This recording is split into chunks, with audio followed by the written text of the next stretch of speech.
மதிமுகம் செய்திகள். இன்றைய முக்கிய நிகழ்வுகளை பார்ப்பதற்கு முன்பாக தலைப்பு செய்திகளை பார்க்கலாம். மாற்றுத்திறனாளிகளின் நலன் காக்கும் அரசாக தமிழக அரசு உள்ளது. மாற்றுத்திறனாளிகளுக்கான பணியிடங்கள் ஓராண்டிற்குள் நிரப்பப்படும் என முதலமைச்சர் மு.க.ஸ்டாலின் அறிவிப்பு. காவிரி விவகாரத்தில் கர்நாடகாவுடன் பேச்சுவார்த்தை நடத்துவதில் எந்த பயனும் இல்லை, மதிமுக பொதுச் செயலாளர் வைகோ கருத்து. மணிப்பூரை விட இஸ்ரேல் மீது பிரதமர் அதிக கவனமாக உள்ளார். மணிப்பூர் மாநிலம் பாஜகவால் அழிக்கப்பட்டு விட்டதாக ராகுல் காந்தி குற்றச்சாட்டு. வரும் நாடாளுமன்ற தேர்தலில் பம்பரம் சின்னத்தில் மதிமுக போட்டியிடும், துரை வைகோ திட்டவட்டம். முதலமைச்சர் மு.க.ஸ்டாலினுடன் இஸ்ரோ தலைவர் சந்திப்பு. சுகன்யான் திட்டத்தின் சோதனை ஓட்டம் 21ஆம் தேதி நடைபெறும் என இஸ்ரோ அறிவிப்பு. மாற்றுத்திறனாளிகளின் நலன் காக்கும் அரசாக தமிழக அரசு உள்ளதாக முதலமைச்சர் மு.க.ஸ்டாலின் தெரிவித்துள்ளார். சென்னை தலைமை செயலகத்தில் முதலமைச்சர் மு.க.ஸ்டாலின் தலைமையில் மாற்றுத்திறனாளிகளுக்கான மாநில ஆலோசனை வாரிய கூட்டம் நடைபெற்றது. இதில் 1763 கோடி மதிப்பீட்டில் மாற்றுத்திறனாளிகளுக்கான உரிமைகள் திட்டம், மாற்றுத்திறனாளிகளுக்கு அரசு வேலை வாய்ப்பில் இடஒதுக்கீடு உள்ளிட்டவை குறித்து ஆலோசனை நடத்தப்பட்டது. அதேபோல் மாற்றுத்திறனாளிகளுக்கான 4% இடஒதுக்கீட்டின் அடிப்படையில் அரசு துறைகளில் உள்ள காலி பணியிடங்களை ஒரு ஆண்டுக்குள் நிரப்ப நடவடிக்கை மேற்கொள்ள ஆலோசிக்கப்பட்டது. ஆலோசனை கூட்டத்தில் பேசிய முதலமைச்சர், ஒரு மாற்றுத்திறனாளி கூட மன வருத்தம் அடைந்துவிடக் கூடாது என்பதில் அரசு கவனமாக உள்ளதாக கூறினார். மாற்றுத்திறனாளிகள் நலத்துறையின் மூலம் 5 வகையான மாற்றுத்திறனாளிகள் பயனடையும் வகையில் வழங்கப்பட்டு வந்த பராமரிப்பு தொகை 2000 உயர்த்தப்பட்டுள்ளதாக தெரிவித்தார். முன்னதாக சென்னை தலைமை செயலகத்தில் முதலமைச்சர் மு.க.ஸ்டாலினை இஸ்ரோ தலைவர் சோம்நாத் நேரில் சந்தித்து பேசினார். பின்னர் செய்தியாளர்களிடம் பேசிய இஸ்ரோ தலைவர், சந்திரயான் திட்டங்களுக்கு பங்களித்த தமிழ்நாடு விஞ்ஞானிகளை பாராட்டியதற்காக முதலமைச்சர் மு.க.ஸ்டாலினை சந்தித்து நன்றி தெரிவித்ததாக கூறினார்.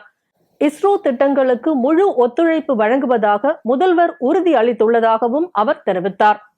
காவிரி விவகாரத்தில் கர்நாடகாவுடன் பேச்சுவார்த்தை நடத்துவதில் எந்த பயனும் இல்லை என மதிமுக பொதுச் செயலாளர் வைகோ கருத்து தெரிவித்துள்ளார்.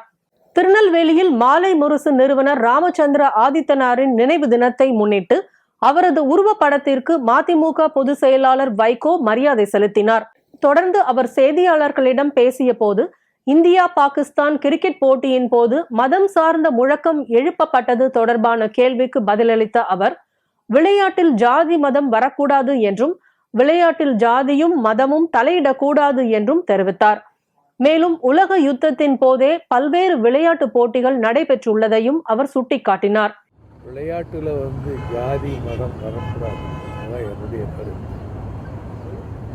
விளையாட்டுத்துறையில் எந்த நாடுகளாக இருந்தாலும் சாதி மதம் அதிலே தலையிடக்கூடாது, அதிலே நுழையக்கூடாது. அந்த நோக்கமே சிதைந்து போகும். விளையாட்டு என்பது ஒலிம்பிக்கில் வைத்திருக்கக்கூடிய அந்த நோக்கம் எல்லா நாடுகளிலும்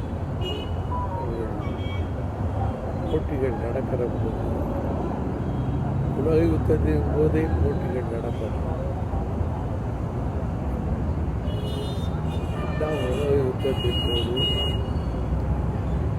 போட்டிகள் நடந்தன. ஹிட்லர் ஹாக்கி மாவீரனாகிய தயான் சந்தனுடைய ஸ்டிக்கை வாங்கி பார்த்து, இந்த ஸ்டிக்கில் ஏதோ மந்திரம் இருக்குது, ரகசியம் இருக்குது, வேறு ஸ்டிக்கை கொடுத்து விளையாட விடுங்க. அப்பொழுதும் 10 கோல் அடித்தார் தயான் சந்த். அப்பொழுதுதான் அந்த தயான் சந்தனுடைய கையில் உள்ள திறமை ஸ்டிக்கினுடைய திறமை அல்ல என்று முடிவுக்கு வந்தார். பாஜக கூட்டணியில் இருந்து அதிமுக விலகி உள்ள நிலையில் மாற்று கட்சிகள் அதிமுகவோடு இணைவதற்கு வாய்ப்புள்ளதா என்று எழுப்பப்பட்ட கேள்விக்கு பதில் அளித்த மதிமுக பொதுச் செயலாளர் வைகோ, வேறு கட்சிகள் வரும் என்று அவர்கள் எதிர்பார்த்து கொண்டே இருக்க வேண்டியதுதான் என்றும் எந்த மாற்றமும் ஏற்படாது என்றும் தெரிவித்தார். அவங்க எதிர்பார்த்துக்கிட்டே இருக்க வேண்டியதுதான், எந்த மாற்றமும் இருக்காது. இதனைத் தொடர்ந்து இந்திய சுதந்திர போராட்ட வீரர் வீரபாண்டிய கட்டபொம்மனின் 224வது நினைவு நாளை முன்னிட்டு தூத்துக்குடி மாவட்டம் கோவில்பட்டி அருகே கயத்தாரில் உள்ள நினைவு ஸ்தூபி மற்றும் மணி மண்டபத்தில் உள்ள வீரபாண்டிய கட்டபொம்மன் திருவுருவ சிலைக்கு மதிமுக பொதுச் செயலாளர் வைகோ மாலை அணிவித்து மரியாதை செலுத்தினார். கட்டபொம்மனுடைய புகழ் என்றைக்கும் நிலைத்திருக்கும், ஓங்கி ஒலிக்கும். எல்லா சமூகங்களையும் சேர்த்து அணைத்து கொண்டு யுத்தகலத்துக்கு போனார். எல்லா ஜாதிகளின் தலைவர்களும் யுத்தகலத்திலே வாழேந்தினார்கள். அதுதான் அவருடைய சிறப்பு. அப்படிப்பட்ட கட்டபொம்மனுடைய புகழ் நிலைத்திருக்கட்டும் என்று கூறி நான் ஆண்டுதோறும் வந்து இந்த நாளிலே அவருக்கு சிலைக்கு மாலை அணிவித்து செய்வது என்னுடைய கடமை என்று நான் செய்து கொண்டிருக்கிறேன். மணிப்பூர் மாநிலம் பாஜகவால் அழிக்கப்பட்டு விட்டதாக காங்கிரஸ் எம்பி ராகுல் காந்தி குற்றம் சாட்டியுள்ளார். 40 சட்டமன்ற தொகுதிகளை கொண்ட மிசோரமில் வரும் நவம்பர் 7ஆம் தேதி தேர்தல் நடைபெற உள்ளது. இதற்கான தேர்தல் பிரச்சார வேலைகளை பிரதான கட்சியினர் தீவிரப்படுத்தியுள்ளனர். காங்கிரஸ் எம்பி ராகுல் காந்தி 2 நாள் பயணமாக மிசோரம் சென்றுள்ளார். இன்று மிசோரம் தலைநகர் ஐஸ்வாலில் ஆளுநர் மாளிகை நோக்கி சுமார் 2 கிலோமீட்டர் தூரம் பேரணி மேற்கொண்டார். அப்போது சாலையின் இருபுறமும் காத்திருந்த மக்களை கை அசைத்து நடைப்பயணத்தின் போது தன்னை சந்திக்க வந்தவர்களுடன் கைகுலுக்கி உரையாடினார். சிலர் காங்கிரஸ் தலைவருடன் புகைப்படம் எடுத்துக் கொண்டனர். பேரணி முடிந்த பிறகு ஆளுநர் மாளிகை அருகே நடைபெறும் பேரணியில் உரையாற்றிய ராகுல் காந்தி மணிப்பூர் மாநிலம் பாஜகவால் அழிக்கப்பட்டு விட்டதாக தெரிவித்தார். இஸ்ரேலில் என்ன நடக்கிறது என்பதை கண்டறிய ஆர்வம் காட்டும் பிரதமர் மோடி மணிப்பூரில் என்ன நடக்கிறது என்பதை கண்டறிய சிறிதும் அக்கறை காட்டவில்லை என கூறினார். மணிப்பூரில் இவ்வளவு நடந்தும் அங்கு பிரதமர் மோடி பயணம் செய்யவில்லை என்பது வெட்கப்பட வேண்டிய ஒன்று என்றும் கடுமையாக விமர்சித்தார். கைது செய்யப்பட்ட இலங்கை மீனவர்களை விடுவிக்க கோரி முதலமைச்சர் மு.க. ஸ்டாலின் வெளியுறவுத்துறை அமைச்சர் ஜெய்சங்கருக்கு கடிதம் எழுதியுள்ளார். ராமேஸ்வரம் மற்றும் மண்டபத்தில் இருந்து 500க்கும் மேற்பட்ட விசைப்படகில் 2000க்கும் மேற்பட்ட மீனவர்கள் மீன்பிடிக்க சென்றனர்.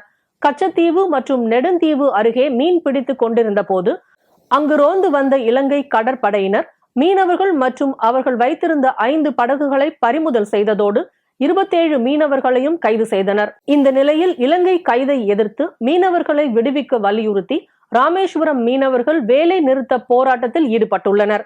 இதனைத் தொடர்ந்து பாம்பன் சாலை பாலத்தில் நாளை மறுநாள் மறியல் போராட்டத்தில் ஈடுபட உள்ளனர். இந்த நிலையில் கைது செய்யப்பட்ட இலங்கை மீனவர்களை விடுவிக்க கோரி முதல்வர் மு.க. ஸ்டாலின் வெளியுறவுத்துறை அமைச்சர் ஜெய்சங்கருக்கு கடிதம் எழுதியுள்ளார். அந்த கடிதத்தில் தொடர்ச்சியாக நடைபெறும் கைது சம்பவங்கள் மீனவ மக்களிடையே அச்சத்தை ஏற்படுத்தியுள்ளதாகவும் மீன்பிடி தொழிலை மட்டுமே நம்பியுள்ள மீனவர்கள் கைதால் மீனவ மக்களின் வாழ்வாதாரம் பாதிக்கப்பட்டுள்ளதாகவும் குறிப்பிட்டுள்ளார். மேலும் தூதரக ரீதியான நடவடிக்கை மேற்கொண்டு மீனவர்களையும் அவர்களின் படகுகளையும் விடுவிக்க வேண்டும் என்று வலியுறுத்தியுள்ளார். அமைச்சர் செந்தில் பாலாஜி ஜாமீன் கோரி தொடர்ந்த வழக்கில் தீர்ப்பு தேதி குறிப்பிடாமல் சென்னை உயர்நீதிமன்றம் தள்ளி வைத்து உத்தரவிட்டுள்ளது. சட்டவிரோத பண பரிமாற்ற வழக்கில் அமலாக்கத்துறையால் கைது செய்யப்பட்ட அமைச்சர் செந்தில் பாலாஜி புழல் சிறையில் அடைக்கப்பட்டுள்ள நிலையில் உடல்நிலையை கருத்தில் கொண்டு அவருக்கு ஜாமீன் வழங்க கோரி மனு தாக்கல் செய்யப்பட்டது. இந்நிலையில் அமைச்சர் செந்தில் பாலாஜி ஜாமீன் கோரி தொடர்ந்த வழக்கில் தீர்ப்பு தேதி குறிப்பிடாமல் தள்ளி வைத்து சென்னை உயர்நீதிமன்றம் உத்தரவிட்டுள்ளது. வரும் நாடாளுமன்ற தேர்தலில் பம்பரம் சின்னத்தில் மதிமுக போட்டியிடும் என முதன்மை செயலாளர் துரை வைகோ தெரிவித்துள்ளார். தமிழகத்தை வஞ்சித்து வரும் ஒன்றிய பாஜக அரசை கண்டித்து மறுமலர்ச்சி திராவிட முன்னேற்ற கழகம் சார்பில் முதன்மை செயலாளர் துரை வைகோ தலைமையில் மாபெரும் கண்டன ஆர்ப்பாட்டம் திருச்சியில் நடைபெற்றது. இந்த ஆர்ப்பாட்டத்தில் தமிழகத்திற்கு தர வேண்டிய நீரை தருவதில் தொடர்ந்து வஞ்சகம் செய்து வரும் கர்நாடக அரசை கண்டித்தும் அதை தட்டி கேட்க வேண்டிய ஒன்றிய அரசும் மௌனம் காப்பதை கண்டித்தும் மாபெரும் கண்டன ஆர்ப்பாட்டம் நடைபெற்றது. இதில் திருச்சி, மதுரை, தஞ்சை, திருவாரூர் உள்ளிட்ட பல்வேறு மாவட்டங்களை சேர்ந்த சுமார் 500க்கும் மேற்பட்டோர் இந்த ஆர்ப்பாட்டத்தில் ஈடுபட்டனர். ஆர்ப்பாட்டம் போராட்டம் ஆர்ப்பாட்டம் போராட்டம் வெல்லட்டும் வெல்லட்டும் வெல்லட்டும் வெல்லட்டும் வாழ்க வாழ்க வாழ்கவே வாழ்க வாழ்க வாழ்கவே மக்கள் தலைவர் வைகோ மக்கள் தலைவர் வைகோ வாழ்க வாழ்க வாழ்க.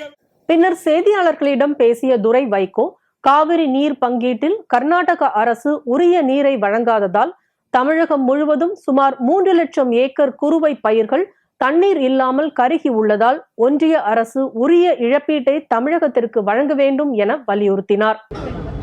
உச்சநீதிமன்றத்தின் இறுதி தீர்ப்பின்படி காவிரியில் தமிழகத்துக்குரிய தண்ணீரை கர்நாடக அரசு திறந்துவிடவில்லை. காவிரி நீர் மேலாண்மை வாரியம் சொல்வதையும் கர்நாடகம் பொருட்படுத்துவதில்லை. இதனால் தஞ்சை மண்டலத்தில் 3 லட்சம் ஏக்கரில் பயிரிடப்பட்ட நெற்கதிர்கள் தண்ணீர் இல்லாமல் கருகிவிட்டன. இந்த பிரச்சனையில் ஒன்றிய பாஜக அரசு தலையிட்டு தமிழகத்திற்கு உரிய தண்ணீரை வழங்க வேண்டும். அவ்வாறு செய்யாமல் கடுகளவு கூட அதற்குரிய முயற்சியை ஒன்றிய அரசு மேற்கொள்ளவில்லை. இந்த மாற்றான் தாய் மனப்பான்மையுடன் செயல்படும் நமது ஒன்றிய பாஜக அரசை கண்டித்தும், அதே வேளையில் பொருளாதார ஏற்றத்தாழ்வுகளை சமன் செய்வதற்காக கொண்டுவரப்பட்ட 100 நாள் வேலை திட்டத்திற்கு போதிய நிதியை வழங்காமல் ஏழை எளிய மக்கள் வயிற்றில் அடிக்கும் ஒன்றிய அரசின் போக்கை கண்டித்தும் இன்று இந்த ஆர்ப்பாட்டம் நடைபெற்றுக் கொண்டிருக்கின்றது. வருகின்ற நாடாளுமன்ற தேர்தலில் திமுகவுடன் உரிய பேச்சுவார்த்தை நடத்தி பம்பரம் சின்னத்தில்தான் மதிமுக போட்டியிடும் என திட்டவட்டமாக தெரிவித்தார். கண்டிப்பாக எங்கள் இயக்கத்திற்கு உண்டான அந்த பம்பரம் சின்னத்தில் நிற்கணும் தான் எங்க கட்சிக்காரங்க எல்லாருடைய விருப்பம். அந்த விருப்பத்தை எங்களுடைய கூட்டணி தலைமை அண்ணன் தளபதி அவர்கள் பூர்த்தி செய்வாருங்கிற நம்பிக்கை எங்களுக்கு எல்லாருக்கும் இருக்கு. இந்த கண்டன ஆர்ப்பாட்டத்தில் பல்வேறு மாவட்டங்களை சேர்ந்த செயலாளர்கள் மற்றும் கழக நிர்வாகிகள் பலர் கலந்து கொண்டனர். எதிர்க்கட்சி தலைவர் எடப்பாடி பழனிசாமி பதவியில் நீடிப்பதற்கு எதிராக தாக்கல் செய்யப்பட்ட கோ வாரண்டோ வழக்கின் விசாரணையை நவம்பர் 3ஆம் தேதிக்கு தள்ளி வைத்து சென்னை உயர்நீதிமன்றம் உத்தரவிட்டது. சட்டமன்ற தேர்தலில் எடப்பாடி தொகுதியில் போட்டியிட்ட முன்னாள் முதல்வர் எடப்பாடி பழனிசாமி தனது வேட்பு மனுவில் சொத்து, கல்வி தகுதி உள்ளிட்ட விவரங்களை மறைத்து தவறான தகவல்களை தெரிவித்துள்ளதாக கூறி அதிமுக முன்னாள் எம்எல்ஏ சுப்புரத்தினம் என்பவர் கோ வாரண்டோ வழக்கு தாக்கல் செய்திருந்தார். மேலும் எடப்பாடி தொகுதி எம்எல்ஏவாக செயல்பட எடப்பாடி பழனிசாமிக்கு தடை விதிக்க வேண்டும் எனவும், அவரை பதவி நீக்கம் செய்து அவருக்கு வழங்கப்பட்ட ஊதியத்தை திரும்ப வசூலிக்க உத்தரவிட வேண்டும் எனவும் மனுவில் கோரிக்கை விடுக்கப்பட்டுள்ளது. வழக்கை விசாரித்த சென்னை உயர்நீதிமன்றம் வேட்பு மனுவில் தவறான தகவல் தெரிவித்திருந்தால் தேர்தல் வழக்கு மட்டுமே தாக்கல் செய்ய முடியும் எனவும், தகுதி இல்லாதவர் பதவி வகிப்பதை எதிர்த்துத்தான் கோ வாரண்டோ வழக்கு தாக்கல் செய்ய முடியும் என்பதால் இந்த வழக்கை தாக்கல் செய்ய முடியாது என சுட்டிக்காட்டி விசாரணையை நவம்பர் 3ஆம் தேதிக்கு தள்ளி வைத்து உத்தரவிட்டது. மனிதர்களை விண்ணுக்கு அனுப்பும் இஸ்ரோவின் சுகன்யான் திட்டம் வரும் 21ஆம் தேதி காலை செலுத்தப்படும் என இஸ்ரோ அறிவித்துள்ளது. நிலவின் தென் துருவத்தில் சந்திரயான் 3 தரையிறங்கி இந்தியாவுக்கு பெருமையை தேடித் தந்தது.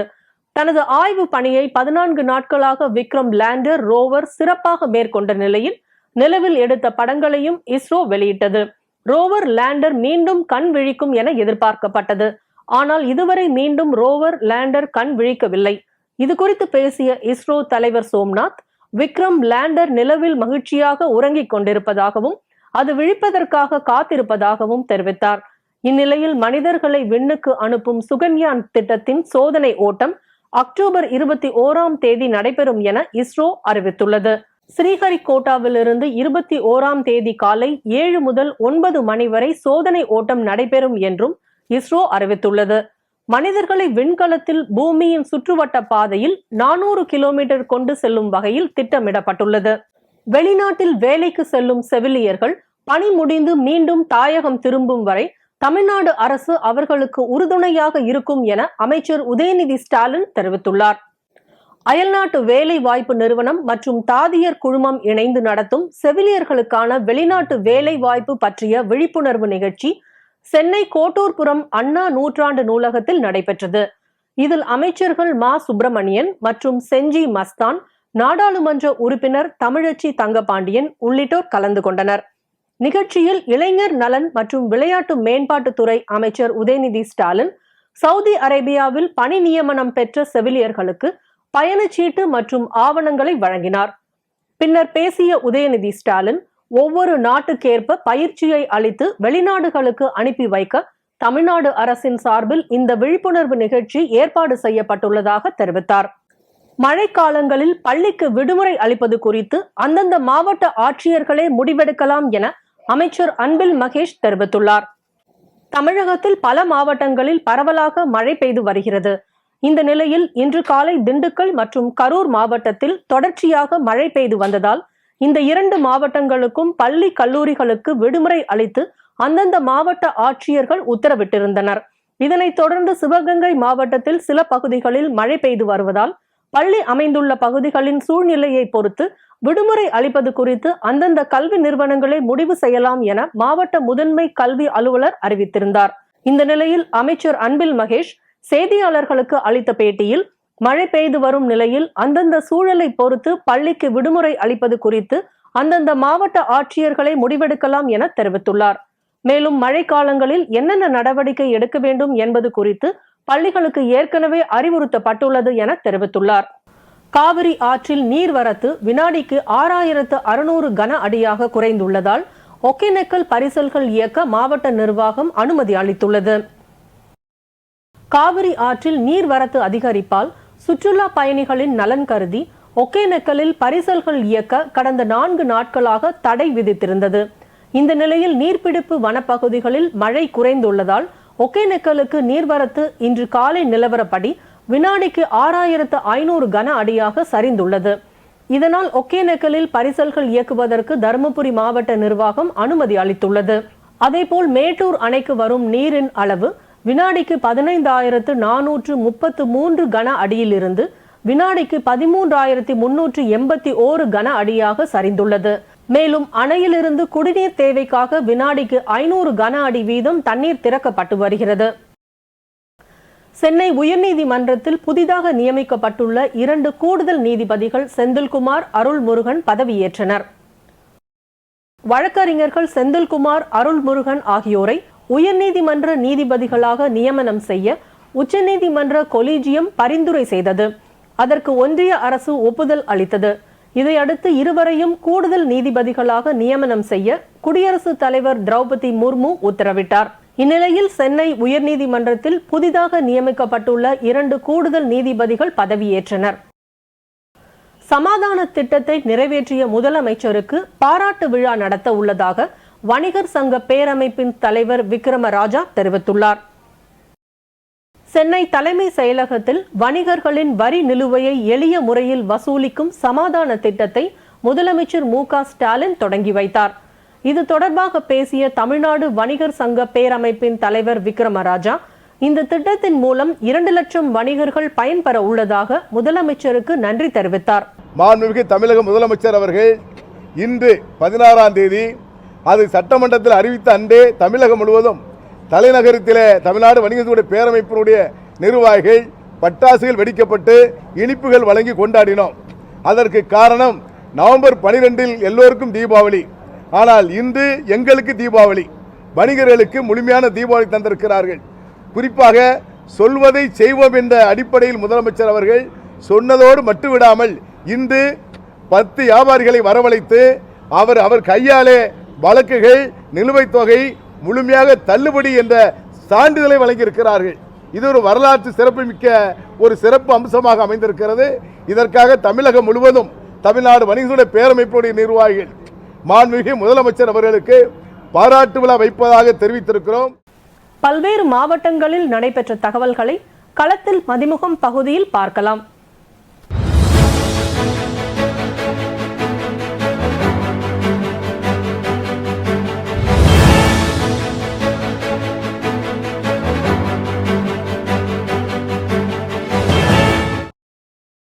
வேலூர் மாவட்டம் தமிழ்நாடு குடிநீர் வடிகால் வாரியம் சார்பில் மழைநீரை சேமித்து நீர்வளத்தை பெருக்க வேண்டும், மழைக்காலங்களில் நீரை காய்ச்சி பருக வேண்டும், தூய்மையான குடிநீரை மட்டுமே பருக வேண்டும், மேலும் நீர் குறித்து தர பரிசோதனை செய்து கொள்ள வேண்டும் என விழிப்புணர்வு பட காட்சி வாகனத்தை மாவட்ட ஆட்சியர் குமாரவேல் பாண்டியன் துவங்கி வைத்தார். இதில் வேலூர் சட்டமன்ற உறுப்பினர் கார்த்திகேயன், துணை மேயர் சுனில், குடிநீர் வடிகால வாரிய செயற்பொறியாளர் நித்யானந்தம் உள்ளிட்டோர் பங்கேற்றனர். குடிநீர் பரிசோதனை குறித்து செயல் விளக்கமும் அளிக்கப்பட்டது.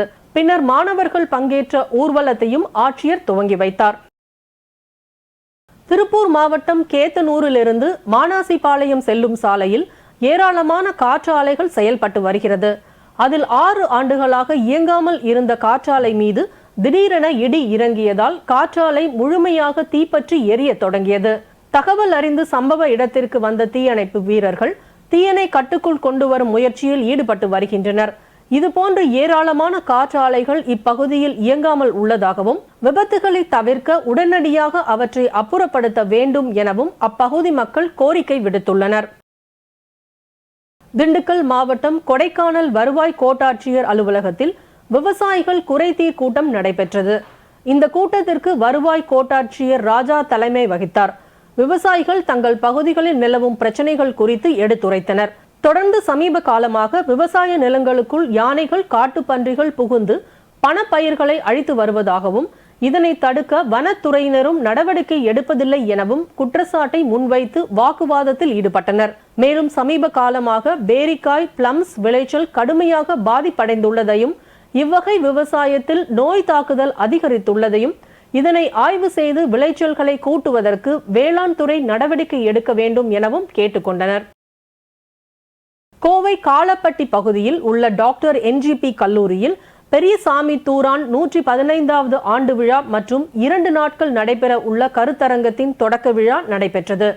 இந்நிகழ்வில் பெரியசாமி தூரான் நாடகங்கள் என்ற நூலினையும் மாணவர்களின் படைப்புகள் அடங்கிய தமிழோசை எனும் நூலினையும் கல்வியாளர் டாக்டர் கிருஷ்ணராஜ் வானவராயர் வெளியிட்டார். இந்த நிகழ்வில் சென்னை பல்கலைக்கழக பேராசிரியர் முனைவர் மணிகண்டன், கல்லூரியின் முதல்வர் ராமமூர்த்தி ஆகியோர் கலந்து கொண்டனர். புதுச்சேரி மாநிலத்தில் அனைத்து பள்ளிகளிலும் CBSE பாடத்திட்டம் அமல்படுத்திய நிலையில் கல்லூரிகளில் தேசிய கல்விக் கொள்கை அமல்படுத்தப்பட்டுள்ளது. இதனால் கல்லூரிகளில் இளநிலை பட்டப்படிப்பில் தமிழ் தேர்வு மொழியாக உள்ளதால் தமிழ்துறை முற்றிலுமாக மூடப்படும் சூழ்நிலை உள்ளது. இதன் காரணமாக கல்லூரி மாணவிகள் படிப்பிலும் வேலைவாய்ப்பிலும் பாதிப்பு ஏற்படுவதாக கூறி பாரதிதாசன் அரசு மகளிர் கல்லூரியில் பயிலும் 500க்கும் மேற்பட்ட மாணவிகள் வகுப்புகளை புறக்கணித்து தர்ணா போராட்டத்தில் ஈடுபட்டனர். அரசு உரிய நடவடிக்கைகள் எடுக்கவில்லை என்றால் போராட்டத்தை தீவிரப்படுத்தப்படும் என மாணவிகள் தெரிவித்தனர். நாங்கள் எதனால் இந்த போராட்டம் நாங்கள் பண்ணுறோன்னு பார்த்தீங்கன்னா, NEP கொள்கையில் வந்து 1ஆம் ஆண்டு வர மாணவர்களுக்கு வந்து 2 ஒரு வருஷத்தில் 2 பாடம் மட்டும்தான் தமிழ் எக்ஸாம் எழுதுவாங்க. நாங்கள் இப்போ எப்படி படிச்சுட்டு இருக்கோம்னா 2 வருஷத்தில் 4 செமஸ்டர் எழுதுகிறோம். 4 செமஸ்டர் நாங்கள் தமிழ் எழுதியிருந்தோம். இப்போ இதனால் ஃபஸ்ட் இயர் வர பசங்களுக்கு 2 செம் தான் தமிழ் எழுதுவாங்க. அப்படி பார்த்தீங்கன்னா அப்போ 2ஆம் செம் வந்து அவங்க வந்து வேணும்னா படிக்கலாம், வேண்டாம்னா அவங்க ஆப்ஷன் உங்களுக்கு எது வேணால் நீங்கள் எடுத்துக்கலாம். அவங்க பாடப்பிரிவு பிடிச்ச பாடப்பிரிவு வந்து எடுத்து படிக்கலான்ற மாதிரி சொல்லியிருக்காங்க. இதனால் வந்து எங்களுக்கு வந்து தமிழ் வந்து பாதிப்படையுது. எங்களுக்கு வேலை வாய்ப்பும் கிடைக்காது. ஸ்கூல் லெவல்லையும் வந்து CBSE வந்ததுனால அங்கேயும் தமிழ் டீச்சருக்கும் வேலை இல்லை. அப்போ நாங்கள் படிச்சுட்டு ஸ்கூல் லெவலுக்கும் வேலைக்கு போக முடியாது, காலேஜ் லெவலுக்கும் வேலைக்கு போகிறப்ப எங்களுக்கு வந்து வேலை வாய்ப்பு கெட்டு போகுது. இதனால தான் நாங்கள் வந்து இந்த போராட்டத்தை நாங்கள் வந்து பண்ணிகிட்ருக்கோம். இதுக்கான சொல்யூஷன் கிடைக்கிற வரைக்கும் நாங்கள் கண்டிப்பாக இந்த போராட்டத்தை வந்து தொடருவோம். திருப்பத்தூர் மாவட்டம் வாணியம்பாடி அடுத்த ஆலங்காயம் ஊராட்சி தொடக்க பள்ளியில் இருந்த 20க்கும் மேற்பட்ட தேக்கு மரங்களை வெட்டி கடத்தியதாக பள்ளியின் தலைமை ஆசிரியர் மீது நடவடிக்கை எடுக்க கோரியும், சிக்கனாங்குப்பம் அரசு உயர்நிலைப் பள்ளி மைதானத்தில் இருந்த பள்ளத்தில் உள்ள நீரில் மூழ்கி 2 மாணவிகள் உயிரிழந்தவர்களுக்கு நிவாரணம் வழங்க கோரியும் அதிமுக சார்பில் கண்டன ஆர்ப்பாட்டம் நடைபெற்றது. ஆர்ப்பாட்டத்தில் முன்னாள் அமைச்சர் KC வீரமணி கலந்து கொண்டு கண்டன உரையாற்றினார். இந்த ஆர்ப்பாட்டத்தில் அதிமுக கட்சியை சேர்ந்த நிர்வாகிகள், தொண்டர்கள் என 500க்கும் மேற்பட்டோர் கலந்து கொண்டனர். வெட்டிய ஆசிரியரே அவர் வந்து ரிப்போர்ட் கொடுக்குறாரு. ஆமா நாங்க வெட்டிட்டோம், வெட்டிட்டோம், அதுக்கு வேண்டிய பணம் கட்டி ஏதோ சொல்றாரு அவர். காவல்துறையும் 10 நாள் ஆட்சி, எல்லாம் போட்டாங்க, எல்லாம் பண்ணாங்க. இன்னைக்கு காவல்துறையை அதே போன்று வீடியோ வட்டார வளர்ச்சி அலுவலர் அவர்களையும் இவர்கள் இந்த அரசியல் இருக்கக்கூடிய அதிகார வர்க்கத்தில் இருக்கக்கூடியவர்கள் தடுக்கிறார்கள். இவர்கள் மீது நடவடிக்கை எடுக்கக்கூடாது என்று தடுக்கிறார்கள். அதனால்தான் இன்றைக்கு இவர்கள் காவல்துறையால் செயல்பட முடியவில்லை, அதாவது வட்டார வளர்ச்சி அலுவலால் செயல்பட முடியவில்லை, அதே போன்று கல்வித்துறையால் செயல்பட முடியவில்லை. ஏனென்றால் காரணம் மேலிடத்து உத்தரவு என்கின்றார்கள். குறிப்பாக அமைச்சரின் உத்தரவே என்று சொல்கிறார். DO திருவள்ளூர் மாவட்டம் பொன்னேரியில் தனியார் கல்லூரியில் நடைபெற்ற அறிவியல் கருத்தரங்கம் மற்றும் நூல் வெளியீட்டு விழாவில் இஸ்ரோ விஞ்ஞானி மயில்சாமி அண்ணாதுரை கலந்து கொண்டு கருத்தரங்கை குத்துவிளக்கேற்றி துவக்கி வைத்தார். இதனைத் தொடர்ந்து ஒவ்வொரு மனிதரும் குழந்தைதான் என்னும் நூலை வெளியிட்டு மாணவர்களிடத்தில் உரையாற்றினார். பின்னர் செய்தியாளர்களுக்கு அளித்த பேட்டியில் இந்தியாவை பார்த்துதான் மற்ற நாடுகள் செயற்கைக்கோள் அனுப்புவதை பின்பற்றுவதாக தெரிவித்தார். மேலும் உலகத்திலேயே அதிக ATM கார்டுகள் கொண்ட நாடு இந்தியா எனவும் அதனால்தான் கொரோனா உள்ளிட்ட பேரிடர் காலங்களில் அது பேருதவியாக இருந்தது எனவும் கூறினார். இந்நிகழ்ச்சியில் பொன்னேரி சட்டமன்ற உறுப்பினர் துரை சந்திரசேகர், கல்லூரி செயலர் ரமேஷ் உள்ளிட்ட பலர் உடன் இருந்தனர். கோவையில் உலக கண் பார்வை தினத்தை முன்னிட்டு ஆப்டோமெட்ரிக் அசோசியேஷன் ஆஃப் தமிழ் நண்பர்கள் சார்பாக விழிப்புணர்வு வாக்கத்தான் நடைபெற்றது. இதை காவல் துணை ஆணையர் சதீஷ் கொடியசைத்து துவக்கி வைத்தார். இதில் கோவை மாநகரில் உள்ள 10க்கும் மேற்பட்ட கல்லூரிகளில் இருந்து சுமார் 1000க்கும் மேற்பட்டோர் கலந்து கொண்டு கண் பார்வை குறித்த விழிப்புணர்வு ஏற்படுத்தும் வகையில் விழிப்புணர்வு பதாகைகளை ஏந்தியவாறு ஊர்வலமாக சென்றனர். புதுச்சேரியில் 30,000ற்கு மேற்பட்ட அமைப்பு சாரா தொழிலாளர்களும் கட்டிட வாரியத்தில் பதிவு செய்துள்ள 50,000 கட்டிட தொழிலாளர்களும் உள்ளனர். இந்த நிலையில் வருகின்ற தீபாவளி பண்டிகைக்கு பண்டிகை கால உதவி தொகையை சராசரியாக 5,000 உயர்த்தி வழங்கிட வேண்டும். பாசிக், பாப்ஸ்கோ, KVK உள்ளிட்ட அனைத்து அரசு சார்பு நிறுவனங்களில் பணிபுரியும் ஊழியர்களுக்கு தீபாவளி பண்டிகையை முன்னிட்டு நிலுவை சம்பளத்திலிருந்து 5 மாத சம்பளம் போனஸாக வழங்கிட வேண்டும் உள்ளிட்ட கோரிக்கைகளை வலியுறுத்தி 100க்கும் மேற்பட்ட அகில இந்திய தொழிற்சங்க காங்கிரஸ் கட்சியினர் ஆர்ப்பாட்டத்தில் ஈடுபட்டனர். திருப்பூர் மாவட்டம் தாராபுரம் அருகே உள்ள பெத்தம்பட்டி பகுதியில் வருவாய்த்துறை, மின்சாரத்துறையினர் சுமார் 12 விவசாயிகளின் மின் இணைப்பை துண்டித்தனர். இதனை கண்டித்து பேச்சுவார்த்தைக்காக ஆடு மாடுகளுடன் வந்த விவசாயிகளை தடுத்து நிறுத்திய காவல்துறையினரால் கோட்டாட்சியர் அலுவலகம் முன்பு சாலையில் அமர்ந்து தர்ணா போராட்டத்தில் ஈடுபட்டு வருகின்றனர். பட்டிமன்ற பேச்சாளர் அன்னபாரதி என்பவர் சர்ச்சை கருத்து பேசியுள்ளதாக வழக்கறிஞர் தமிழ்வேந்தன் என்பவர் சென்னை வேப்பேரி காவல் ஆணையர் அலுவலகத்தில் புகார் அளித்துள்ளார். அந்த மேடையில் என்ன சொல்றாங்கன்னா, அதிகமாக பொய் சொல்லப்படுற இடம் கோர்ட், அதாவது நீதிமன்றம், அங்கே தான் அதிகமாக பொய் பேசுவாங்க. அதிகமாக உண்மை பேசுகிற இடம் டாஸ்மார்க், அதாவது தமிழில் சாராய கடை, அங்கே தான் அதிகமாக உண்மையை பேசுவாங்க அப்படின்னு ஒரு ஸ்டேட்மெண்ட் சொல்கிறாங்க. சரி, சிரிக்கவே சொன்னதாகவே இருக்கட்டும். ஆனாலும் இவர்கள் நீதிமன்றத்தில் அன்னபாரதி வழக்கறிஞராக இருந்தாரா, அல்லது நீதிபதியாக இருந்தாரா, அல்லது ஒரு பெஞ்சு கோர்ட் டவாலியாக இருந்தாரா, அல்லது நீதிமன்றத்தில் வேறு ஏதாவது வழக்குக்கு போனாரா, அப்போ எனக்கு எதிராக அங்கே போய் பேசினாங்க அப்படின்ற ஆதாரம் தரவுகள் அவர்கிட்ட இருக்கா? கிடையாது. எவ்வளோ புனிதமானது, ஏழை முதல் பணக்காரன் வரை எல்லாரும் நம்புகிற ஒரே இடம் நீதிமன்றம். அரசு மருத்துவமனை போலது நீதிமன்றம் தான் இருக்கிறதுலே 3 துறை: நிதித்துறை, நீதித்துறை, நிர்வாகத்துறை. அதில் 3 முக்கியமான துறையில் 4வது துறை ஊடகம் வந்துடுது. இந்த 3 முக்கியமான துறையில் ஒரு முக்கியமாக இருக்கிற நீதிமன்றத்தை, அதாவது நீதிமன்றத்துக்கு இருக்க சிறப்பு என்னன்னா, மற்ற 2 துறையும் கண்ட்ரோல் பண்ணுறது நீதிமன்றம். நீதிமன்றத்தால் அட்மினிஸ்ட்ரேஷனையும் கேள்வி கேட்க முடியும், ஃபினான்ஸ் டிபார்ட்மெண்ட்டையும் கேள்வி கேட்க முடியும். அப்படிப்பட்ட ஒரு உன்னதமான நீதிமன்றத்தை பொய் பேசுகிறவங்கன்னா, அப்போ நீதிபதிகள்லாம் பொய் பேசிட்டு இருக்காங்களா, வழக்கறிஞர்கள்லாம் பொய் பேசிட்டு இருக்காங்களா, அரசு வழக்கறிஞர்லாம் பொய் தான் நடக்குதா அப்படின்ற கருத்தியெல்லாம் அவங்க பதிவு பண்ணுறது, இது நீதிமன்ற மாண்பை கெடுக்கும் விஷயம். மக்கள் நீதிமன்றம் மீது வைத்திருக்கும் நம்பிக்கையை சிதைக்கும் விஷயம். 1. லியோ திரைப்படம் பெரிய வெற்றி பெற வேண்டும் என சூப்பர் ஸ்டார் ரஜினிகாந்த் வாழ்த்து தெரிவித்துள்ளார். தனது 170வது படப்பிடிப்பிற்காக கன்னியாகுமரி சென்றிருந்த நடிகர் ரஜினிகாந்த் தூத்துக்குடி விமான நிலையத்தில் இன்று செய்தியாளர்களை சந்தித்தார். அப்போது பேசிய அவர், இங்குள்ள மக்கள் அனைவரும் மிகவும் அன்பானவர்கள், எல்லோருடனும் புகைப்படம் எடுக்க முடியவில்லை என்பதை வருத்தமாக உள்ளதாக கூறினார். தொடர்ந்து பேசிய அவர், நடிகர் விஜயின் நடிப்பில் வெளியாக உள்ள லியோ திரைப்படம் மிகப்பெரிய வெற்றி பெற இறைவனை வேண்டுவதாக தெரிவித்தார்.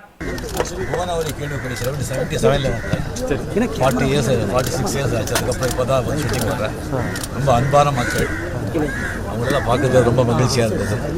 ஒன்று எல்லாரோட வந்து ஃபோட்டோ எடுக்கலைன்னு சொல்ல வருத்தம் எனக்கு இருக்கு. மிகப்பெரிய வெற்றி அடையணும் சொல்லி என்னுடைய வாழ்த்துக்கள். சார், விஜய் நடிச்ச லியோ படம் வருகிற 19ஆம் தேதி பெரிய எதிர்பார்ப்பாக இருக்கு, அதை பற்றி உங்களுக்கு? ஆமாங்க, அந்த படம் மிகப்பெரிய வெற்றி அடையணும்னு சொல்லி நான் வேண்டிக்கிறேன். இன்றைய தங்கம் வெள்ளி விலை வழங்குவோர் அட்டிகா கோல்ட் கம்பெனி. சென்னையில் 22 கேரட் ஆபரண தங்கத்தின் விலை சவரனுக்கு 200 ரூபாய் குறைந்து 44,240 ரூபாய்க்கு விற்பனை செய்யப்படுகிறது. மேலும் கிராமுக்கு 25 ரூபாய் குறைந்து 5530 ரூபாய்க்கு விற்பனை செய்யப்படுகிறது. அதேபோல் வெள்ளியின் விலையும் கிராமுக்கு 1 ரூபாய் 50 காசுகள் குறைந்து 1 கிராம் வெள்ளி 75 ரூபாய் 50 காசுகளுக்கும் 1 கிலோ வெள்ளியின் விலை 75,500 ரூபாய்க்கும் விற்பனை செய்யப்படுகிறது. உத்தரகாண்டில் இன்று 4.0 ரிக்டர் அளவிலான நிலநடுக்கம் உணரப்பட்டுள்ளது. உத்தரகாண்டின் பித்தோராகார் மாவட்டம் அருகே இன்று காலை 9:11 மணி அளவில் திடீரென நிலநடுக்கம் உணரப்பட்டுள்ளது. இது ரிக்டர் அளவில் 4.0 பதிவாகி இருக்கிறது. இந்நிலநடுக்கம் பித்தோராகாரிலிருந்து 48 கிலோமீட்டர் வடகிழக்கே உணரப்பட்டுள்ளது. இந்நிலநடுக்கம் 5 கிலோமீட்டர் ஆழத்தில் மையம் கொண்டிருந்தது என தேசிய நிலநடுக்க அறிவியல் மையம் தெரிவித்திருக்கிறது. மீண்டும் தலைப்புச் செய்திகள். மாற்றுத்திறனாளிகளின் நலன் காக்கும் அரசாக தமிழக அரசு உள்ளது. மாற்றுத்திறனாளிகளுக்கான பணியிடங்கள் ஓராண்டிற்குள் நிரப்பப்படும் என முதலமைச்சர் மு.க.ஸ்டாலின் அறிவிப்பு. காவிரி விவகாரத்தில் கர்நாடகாவுடன் பேச்சுவார்த்தை நடத்துவதில் எந்த பயனும் இல்லை. மதிமுக பொதுச் செயலாளர் வைகோ கருத்து. மணிப்பூரை விட இஸ்ரேல் மீது பிரதமர் அதிக கவனமாக உள்ளார். மணிப்பூர் மாநிலம் பாஜகவால் அழிக்கப்பட்டு விட்டதாக ராகுல் காந்தி குற்றச்சாட்டு. வரும் நாடாளுமன்ற தேர்தலில் பம்பரம் சின்னத்தில் மதிமுக போட்டியிடும். துரை வைகோ திட்டவட்டம். முதலமைச்சர் மு.க.ஸ்டாலினுடன் இஸ்ரோ தலைவர் சந்திப்பு. சுகன்யான் திட்டத்தின் சோதனை ஓட்டம் 21ஆம் தேதி நடைபெறும் என இஸ்ரோ அறிவிப்பு.